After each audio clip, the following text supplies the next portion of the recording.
अस्सलाम वालेकुम स्टूडेंट्स। आज हम करेंगे सिन text book of mathematics for class 11 exercise 1.1 question number 6।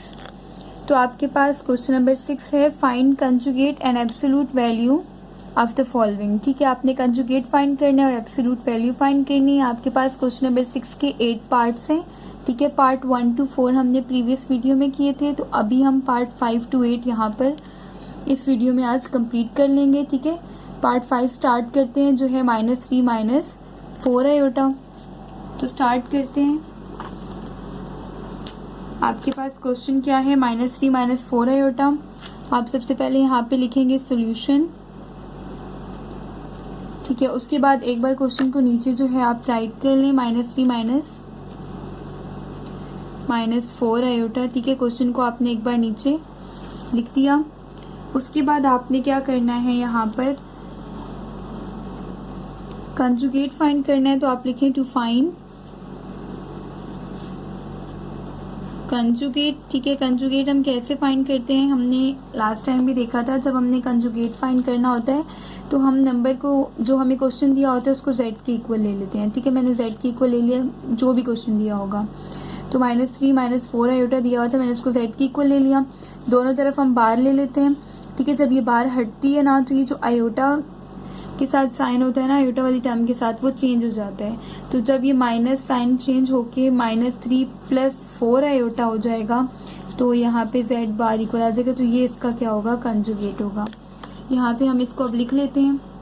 ठीक है, किस तरह से लिखना है, सबसे पहले आपने क्वेश्चन को z के इक्वल ले लिया। z is equals to -3 - 4 iota. ठीक है, z की इक्वल लेने के बाद आपने क्या करना है, कंजुगेट लेने के लिए यहाँ पे दोनों तरफ आप बार लें। ठीक है, -3 - 4 आयोटा के ऊपर भी बार ले लें। ठीक है, जब इस बार को हम हटाएंगे तो क्या होगा, z की ऊपर बार तो रहेगी, यहाँ की बार जब हटेगी तो -3 तो रहेगा, लेकिन ये जो आयोटा के साथ साइन है माइनस, ये किस में चेंज हो जाएगा, प्लस में, और 4 आयोटा एज इट इज लिखेंगे। तो ये है आपके पास इसका कंजुगेट। उसके बाद आपने एब्सोल्यूट वैल्यू फाइंड करनी है। ठीक है, यहाँ लिखेंगे टू फाइंड एब्सोल्यूट वैल्यू। ठीक है, एब्सोल्यूट वैल्यू कैसे फाइंड करते हैं वो भी आप यहाँ पे देख लें। जब हमें एब्सोल्यूट वैल्यू फाइंड करनी होती है तो हम उसको मोड से डिनोट करते हैं। ठीक है, z के मोड से। अब जब हमें एब्सोल्यूट वैल्यू फाइंड करनी होगी तो हमें क्या करना होगा, यहाँ पे ये z का बार है। ठीक है, हमें यहाँ एब्सोल्यूट ले लिया, क्योंकि हमें एब्सोल्यूट वैल्यू फाइंड करनी है। हम यहाँ मोड ले लिया z का, वो इक्वल आएगा, फार्मूला होता है आपके पास a का स्क्वायर प्लस b का स्क्वायर। आपने बस ये फार्मूला याद करना है। ठीक है, a यहाँ पे रियल पार्ट है, b इमेजिनरी पार्ट है। रियल पार्ट क्या होता है, जो आयोटा जिसके साथ नहीं होता, ये रियल पार्ट है, और जिसके साथ आयोटा है वो इमेजिनरी पार्ट है। तो रियल पार्ट यानी -3 का स्क्वायर, इमेजिनरी पार्ट यानी 4 का स्क्वायर। तो यहाँ भी हम एब्सोल्यूट वैल्यू ले लेते हैं। ठीक है, एब्सोल्यूट वैल्यू के लिए भी आपने सबसे पहले z के इक्वल किया क्वेश्चन को, -3 - 4 आयोटा लिखा। ठीक है, अब एब्सोल्यूट वैल्यू के लिए दोनों तरफ आपने मोड लिया। ठीक है, -4 आयोटा का भी मोड ले लिया। फिर आपको पता है कि z का मोड, यहाँ पे फार्मूला क्या है एब्सोल्यूट वैल्यू के लिए, a का स्क्वायर प्लस b का स्क्वायर। ठीक है, अब a का स्क्वायर प्लस b का स्क्वायर, a जो है आपके पास -3 और b क्या है, -4 है। तो z का मोड आपके पास इक्वल आएगा -3 का स्क्वायर प्लस फार्मूले का और -4 का स्क्वायर, और ओवरऑल इनका स्क्वायर रूट। ठीक है, 3 का स्क्वायर आपके पास यहाँ पे क्या होगा, 9 होगा। ठीक है, यहाँ पे माइनस का स्क्वायर प्लस होता है, माइनस माइनस प्लस, और 3 का स्क्वायर 9 प्लस, ठीक है, फार्मूले का प्लस, माइनस का square again minus minus plus, और 4 का स्क्वायर 16। 9 और 16 आपके पास होते हैं 25। ठीक है, square root as it is. अब यहाँ देखिए 25 आ गया आपके पास। तो आप जो है, आपको पता है 25 किसका स्क्वायर रूट, 5 आपके पास 25 होता है। यहाँ पे चेक कर लें, स्क्वायर रूट ऑफ 25, तो आपके पास आएगा 5। ठीक है, इसका मतलब आप 5 को 2 टाइम्स मल्टीप्लाई करें तो 25 आता है। मैं 25 की जगह ये लिख रही हूँ। ठीक है, 5 को 2 बार मल्टीप्लाई किया, 5 का स्क्वायर लिख दिया, स्क्वायर ने स्क्वायर रूट को कैंसिल किया, तो आपके पास क्या आ गया, 5 आ गया z का मोड। और यही इस क्वेश्चन का क्या है, यहाँ पर आंसर है। ठीक है, ये था आपके पास क्वेश्चन नंबर 6 का पार्ट 5। अब हम करेंगे क्वेश्चन नंबर 6 का पार्ट 6। ठीक है। पार्ट 6 क्या है आपके पास, यहाँ पर हम लिख लेते हैं क्वेश्चन नंबर 6 का पार्ट 6। चलिए पार्ट 6 है 5 माइनस 4 आयोटा का होल स्क्वायर है। तो सबसे पहले देखिए, आप डायरेक्ट यहाँ पे कंजुगेट नहीं ले सकते, आपको इसको सिंप्लीफाई करना होगा। ठीक है, जब आपके पास ये सिंप्लीफाई फॉर्म में आ जाएगा ये क्वेश्चन, तो फिर आपने इसका कंजुगेट लेना होगा। ठीक है, सबसे पहले तो हम वही करेंगे कि सॉल्यूशन लिख के क्वेश्चन को एक बार नीचे राइट कर लेंगे। ठीक है, सॉल्यूशन लिखा, उसके बाद क्वेश्चन को एक बार नीचे लिख लेंगे। 5 माइनस 4 आयोटा का स्क्वायर है। अब यहाँ पे अगर आप देखें तो 5a है 4b है, इसको a कंसिडर करें, इसको b करें, तो a माइनस बी का होल स्क्वायर। ठीक है, तो क्या होता है a माइनस बी का होल स्क्वायर, तो आपके पास फार्मूला है। ठीक है, इसका रेफरेंस दें, वो किसके इक्वल है, a square minus 2ab plus b square के। ठीक है, अब यहाँ पे आपने इसका फार्मूला लगा देना है। 5 का स्क्वायर a स्क्वायर माइनस 2, फिर a आपके पास क्या है 5 है और b क्या है 4 आयोटा है। ठीक है, प्लस 4 आयोटा का स्क्वायर, b का स्क्वायर। ठीक है, 5 का स्क्वायर होगा आपके पास 25, 2 5 जार 10। ठीक है, और 10 4 जार आपके पास क्या होगा 40। यहाँ पे आपके पास आ गया 40 आयोटा प्लस 4 4 जार 16 और आयोटा स्क्वायर। फिर आप देखें आयोटा स्क्वायर किसके इक्वल होता है, आयोटा स्क्वायर जो है आपके पास -1 के इक्वल होता है।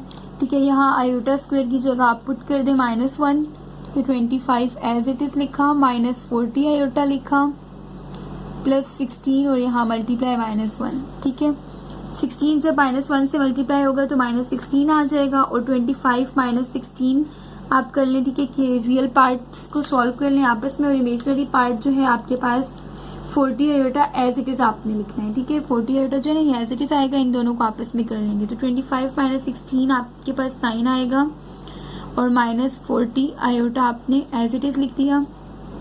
ठीक है, उसके बाद ये मजीद सॉल्व नहीं हो सकता। ठीक है, यही आपके पास इसकी सिंप्लीफाइड फॉर्म है बिल्कुल। उसके बाद आपने लेना है इसका कंजुगेट। अब कंजुगेट कैसे लेते हैं हम, कंजुगेट लेने के लिए आपने जस्ट यहाँ पे लिखना है टू फाइंड कंजुगेट।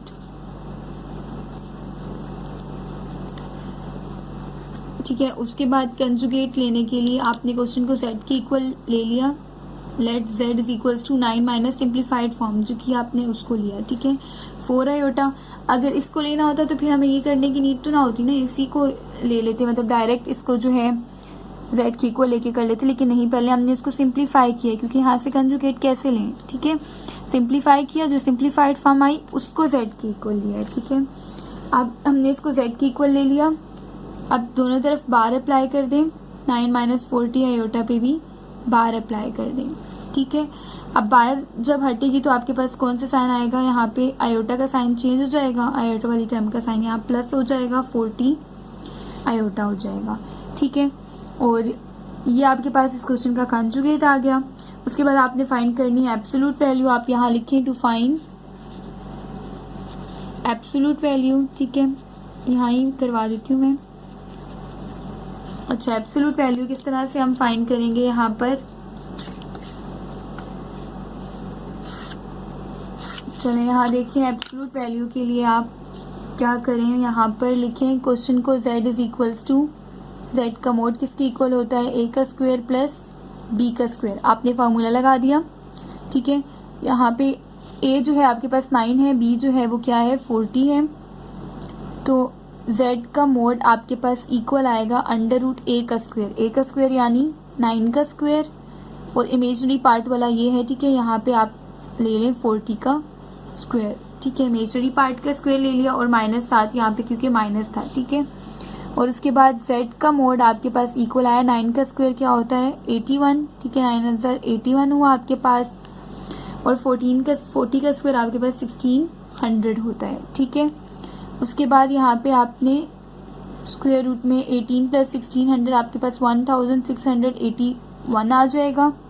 ठीक है, एंड देन आपने इसको चेक करना है कि ये किसका स्क्वायर रूट है, तो आप यहाँ पे लिख दें अंडर रूट में 1681, तो आपके पास क्या आएगा 41 आंसर आएगा। इसका मतलब आप यहाँ पे 41 का स्क्वायर लिखेंगे, ठीक है, और ओवरऑल उसका स्क्वायर रूट, ठीक है। मैं 1681 की जगह 41 लिख सकती हूँ, ठीक है, वो लिख दिया। और आपके पास आंसर में क्या आ गया, 41 इक्वल है z के मोड के। इसके बाद ये मज़ीद सिंप्लीफाई नहीं होगा, तो यही आपके पास इस क्वेश्चन का यहाँ तक आंसर होगा, ठीक है। यहाँ तक हमने पार्ट 6 भी कर लिया, तो पार्ट 7 और 8 करते हैं, ठीक है।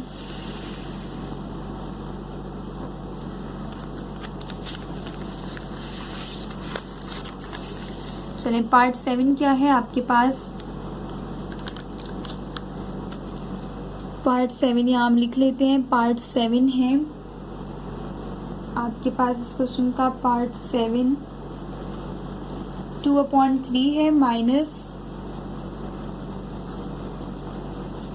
अंडर रूट माइनस 9/16 है। ये है आपके पास पार्ट 7, ठीक है। सबसे पहले आप लिखेंगे यहाँ पर सॉल्यूशन, ठीक है। उसके बाद आप इसको वापस नीचे राइट कर लें। सॉल्यूशन के बाद आपके पास जो क्वेश्चन है उसको एक बार वापस लिख लें। तो यहाँ पे आपने 2/3 माइनस और अंडर रूट में आपने माइनस 9/16 एक बार लिख दिया नीचे। फिर आपने क्या करना है, इसको सिंप्लीफाई करना है। पहले जो है आप इसको सिंप्लीफाई करेंगे ताकि आप इसका कंजुगेट निकाल सकें। देखिए 2/3 तो मजीद कैसे सिंप्लीफाई होगा, 2/3 तो मैं एज इट इज़ नीचे लिख दूंगी, ठीक है। 2/3 लिख दिया। अब ये माइनस साइन भी क्या करेगा, यहाँ पे माइनस साइन भी लगा दिया। अब इसको किस तरह से सिंप्लीफाई करना है, देखें आप यहाँ पर इसको हम इस तरह से कर लेते हैं कि आपको पता है 9 का स्क्वायर रूट 3, ठीक है। देखिए स्क्वायर रूट 9 ले तो आपके पास क्या आ रहा है, 3 आ रहा है। तो मैं यहाँ पे 9 की जगह 3 का स्क्वायर लिख दिया, ठीक है। मैं वो बताती हूँ इस माइनस का क्या करना है, क्योंकि स्क्वायर रूट में कभी भी माइनस नहीं होता, ठीक है। उसको आपने ख़त्म करना होगा। नीचे 16 है, आपको पता है 4 का स्क्वायर रूट होगा, ठीक है। 16 है, 4 आ गया आपके पास, तो नीचे आप यहाँ पर क्या लिख दोगे, 4 का स्क्वायर लिख दिया, ठीक है। और 9 जो है वो किससे मल्टीप्लाई हो रहा है, -1 से, तो मल्टीप्लाई -1 और इसके ऊपर भी स्क्वायर रूट, क्योंकि माइनस का भी तो स्क्वायर रूट है, ठीक है। तो ये मैंने इस तरह से लिख दिया 9, 16 और 1। अब जो है आप यहाँ पे पहले रफ में देख लें इसको किस तरह से मैं आगे सॉल्व करूँगी। यहाँ पे देखिए आपके पास ये इस तरह से हो रहा है ना, क्या है, 3 का स्क्वायर है ऊपर और नीचे आपके पास 4 का स्क्वायर है और मल्टीप्लाई हो रहा है -1, सबका स्क्वायर रूट है। अब ये जो 3 का स्क्वायर है ना, इस पे अलग से स्क्वायर रूट है, ठीक है ये, और नीचे जो 4 का स्क्वायर है इस पे अलग से स्क्वायर रूट है, ठीक है। और ये जो -1 है मैं इस पे अलग से स्क्वायर रूट डाल देती हूँ इस तरह से। अब ये इससे कैंसिल, ये इससे कैंसिल, ठीक है। आपके पास 3/4 बचा, यहाँ से 3/4 बचा और अंडर रूट -1 मैं एज इट इज़ लिख रही हूँ अभी, ठीक है। यहाँ से जब ये कैंसिल हुआ स्क्वायर रूट से तो 3 बच गया, 4 ने कैंसिल किया तो यहाँ पे 4 बच गया और -2/3 एज इट इज़ लिखा और मल्टीप्लाई -√1 यानी यहाँ पे मैंने -1 लिख दिया, मल्टीप्लाई हो रहे हैं, ठीक है। अब चेक करें यहाँ पे मैं क्या कर सकती हूँ। आपको एक फार्मूला तो पता है, यहाँ पे हम एक फार्मूले का रेफरेंस देंगे कि आयोटा का स्क्वायर किसके इक्वल होता है, -1 के इक्वल होता है, ठीक है।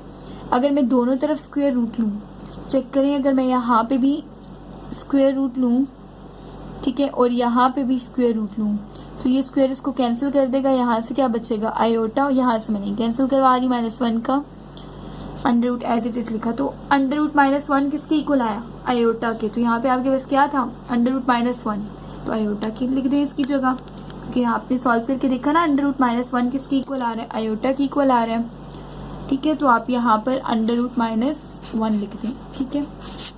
चलो यहाँ आप इसको अंडर रूट -1 लिखें। 2/3 है, -3/4 है, अंडर रूट -1 की जगह मैं क्या लिख रही हूँ, आयोटा लिख रही हूँ। हो गया ये सिंप्लीफाई, ठीक है। इसके बाद मजीद ये सिंप्लीफाई नहीं हो सकता, तो हम यहाँ पे क्या करेंगे, 2/, बस ये आपके पास सिंप्लीफाइड फॉर्म है। एक बार मैं इसको अब लिख देती हूँ, अगर मैंने लिख दिया है तो 4 आयोटा, ये सिंप्लीफाइड फॉर्म आ गई। अब आपने फाइंड करना है इसका कंजुगेट, ठीक है। यहाँ हेडिंग देंगे टू फाइंड कंजुगेट, ठीक है। तो कंजुगेट कैसे फाइंड करते हैं, हम इस क्वेश्चन को ले लेंगे z के equal, let z is equals to 2/3 -3/4 iota. ठीक है, दोनों तरफ बार लेंगे, z का बार इक्वल है 2/3 माइनस 3/4 आयोटा का बार आ गया। ठीक है, दोनों तरफ बार ली क्योंकि हम कंजुगेट फाइंड करें। जैसे ही बार हम हटाएंगे तो आयोटा वाली टर्म का साइन क्या हो जाता है, चेंज हो जाता है, यहाँ प्लस आ जाएगा और 3/4 आयोटा आ जाएगा। तो ये आपके पास इस क्वेश्चन का कंजुगेट आ गया यहाँ पर। अब हमने फाइंड करना है इसका एब्सोल्यूट वैल्यू। ठीक है, टू फाइंड आप यहाँ लिखेंगे heading to find absolute value. ठीक है, अब एब्सोल्यूट वैल्यू किस तरह से निकालेंगे हम, यहाँ पर आप लिखेंगे कि z इक्वल है 2/3 माइनस 3/4 आयोटा के। और एब्सोल्यूट वैल्यू के लिए क्या करते हैं, आपको फार्मूला पता है कि z का मोड इक्वल होता है a का स्क्वायर प्लस b का स्क्वायर और ओवरऑल इनका स्क्वायर रूट। तो a का स्क्वायर रियल पार्ट का स्क्वायर यानी 2/3 का स्क्वायर, तो 2/3 का स्क्वायर, ठीक है, प्लस माइनस 3/4 का स्क्वायर, ठीक है, और इसका स्क्वायर रूट इक्वल आ जाएगा z के मोड के। मैंने इस फार्मूला में बस वैल्यू पुट की रियल पार्ट और इमेजिनरी पार्ट की। तो आपके पास ये सॉल्व होकर किस तरह से आ गया, 4/3 का स्क्वायर 9 होता है, 3 का स्क्वायर यहाँ से 9 और 4 का स्क्वायर आपके पास 16 होता है और इसका ओवरऑल स्क्वायर रूट हो गया। ठीक है, ये किस तरह से सॉल्व किया है मैंने, आप यहाँ पर देख लें। मैंने क्या किया, यहाँ पर आपके पास ये था 2 का स्क्वायर 4 लिखा, 3 का स्क्वायर 9 लिखा। अभी माइनस का स्क्वायर माइनस माइनस प्लस होता है, ठीक है, और 3 का स्क्वायर 9 और 4 का स्क्वायर 16 और ये plus sign as it is फार्मूले का। अब यहाँ पर हम लेंगे एलसीएम। ठीक है, एलसीएम क्या आएगा, इनका क्रॉस मल्टीप्लिकेशन करवा लें। ठीक है, ऊपर क्रॉस मल्टीप्लिकेशन करवाएं और लिख दें 4 को 16 से मल्टीप्लाई करवाएं, 9 को 9 से मल्टीप्लाई करवाएं। तो आपके पास क्या आएगा, यहाँ पर जो है 4 × 16 आपके पास आ रहा है 64।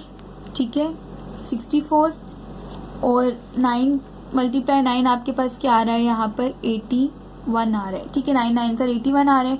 और नीचे आपके पास जो इसका 9 को अगर आप मल्टीप्लाई करवाएं 16 से तो नीचे ओवरऑल एलसीएम क्या आ रहा है आपके पास 144 आ रहा है। ठीक है, और z का मोड आ गया। अब आप देखिए 64 + 81 किसके इक्वल होता है, 64 + 81 आपके पास इक्वल होगा 145 के। यहाँ चेक कर लें। ठीक है, 64 + 81 तो आपके पास इक्वल है 145 के।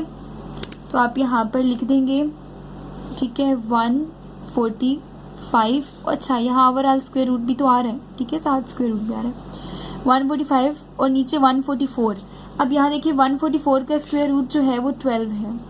यहाँ पे 144 का स्क्वायर रूट ले लें, इसको देखें स्क्वायर रूट 144 तो आपके पास स्क्वायर रूट 144 क्या आया, 12 आया। बस आप यहाँ पे 144 की जगह नीचे 12 लिख दें और 145 का स्क्वायर रूट आपके पास नहीं आता, उसको स्क्वायर रूट में ही रहने दें। तो √145 ऊपर आपके पास आया, क्योंकि देखिए 64 + 81 आपके पास जो है +81 जो है आपके पास इक्वल है 145 के। उसके स्क्वायर रूट अगर आप लें तो पॉइंट्स में आ रहे हैं। ठीक है, तो आप इसको इसी तरह रहने दें। और 144 का आपने लेकर देखा तो 12 आ रहा था और इसके बाद ये मज़ीद सिंप्लीफाई नहीं हो सकता। तो यही आपके पास इस क्वेश्चन का आंसर है। ठीक है, तो ये आपके पास क्वेश्चन नंबर 6 का पार्ट 7 था। चलिए क्वेश्चन नंबर 6 का पार्ट 8 हम नेक्स्ट वीडियो में कर लेते हैं। ठीक है, जस्ट एक पार्ट करवाना होगा, नेक्स्ट वीडियो में करवा देती हूँ क्योंकि यहाँ पे ये वीडियो जो है लॉन्ग हो रही है ज़्यादा, तो यहाँ तक ही काफ़ी है।